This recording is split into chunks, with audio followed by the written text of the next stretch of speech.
a little more serious. So teen suicide is a problem we all have come across in our lives, whether it be our own thoughts, our peers, or our peers actually following through with it. My name is Tre M, and today I'm going to be comparing the teen suicide rates between Kansas and Colorado, and then giving you ways to prevent it from happening. This topic is extremely important to me because just in my own county in Colorado, there are 16 suicides just in 4 years. 2 coming from my school, 4 coming from other schools in my district, and the other 4 were from other schools that I wasn't as familiar with. The sources that I use were mainly the Attorney General of Kansas and Colorado, and also this Colorado instituted this program called Safe to Tell, and I used their home webpage for some of my sources. Teen suicide is a sad reality of today's day and age. I believe that with the more information about this topic, the better we will be able to handle these situations relating to suicide, and to know more about it, we can prevent it from happening. So in Colorado,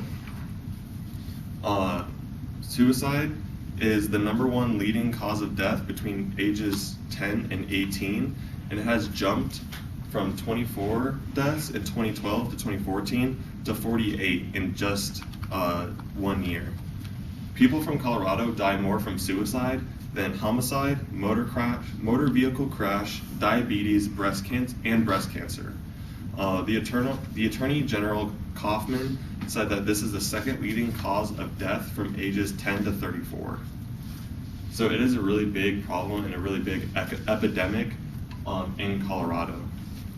Even though that these states differ in size, you may be surprised about how Kansas death rates actually compare and come close to Colorado suicide death rates.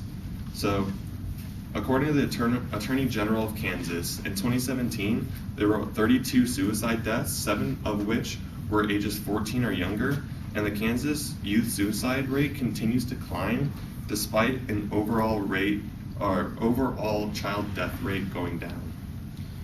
Of the 32 youths who died by suicide, 66% had previously received mental health services at the time of their death, and 28% of deaths, the youth had a history of substance abuse in their family.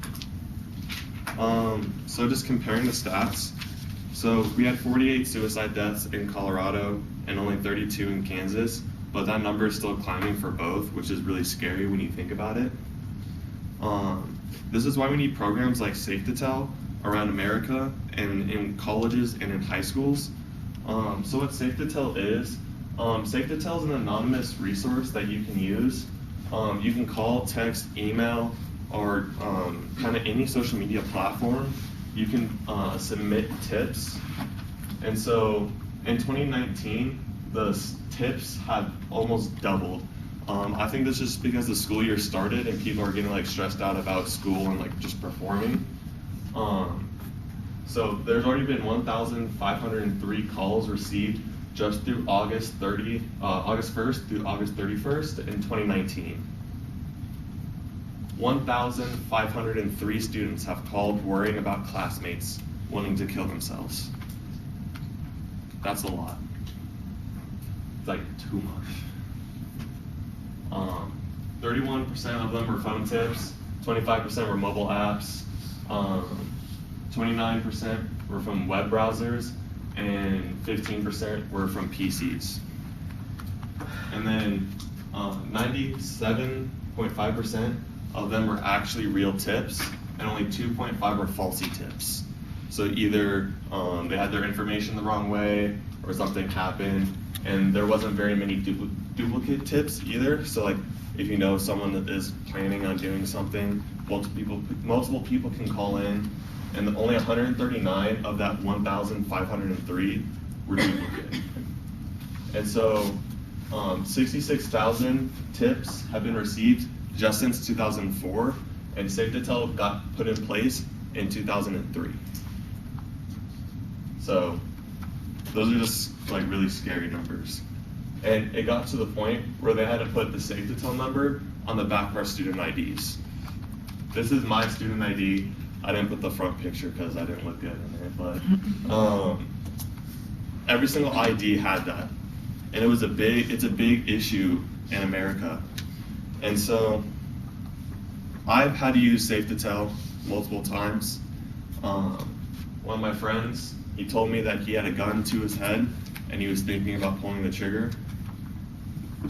And it was like a Wednesday night, and just having to get that phone call from one of my friends, his name is Johnny Hudson, he still goes to like my high school, and having to talk him down from that and having him put down the gun, and him like me trying to get the information from him that I needed to submit a Safe to Tell, I honestly think saved his life that day. And so I think that we need to implement programs like this all around America that prevent stuff like that from happening. Suicide in Colorado and Kansas and in the entire world is a sad phenomenon that we all need to be aware of. The rates are too high and they need to go down. And the more we know about it, the more we will be able to help possibly prevent it. And then that's my last page.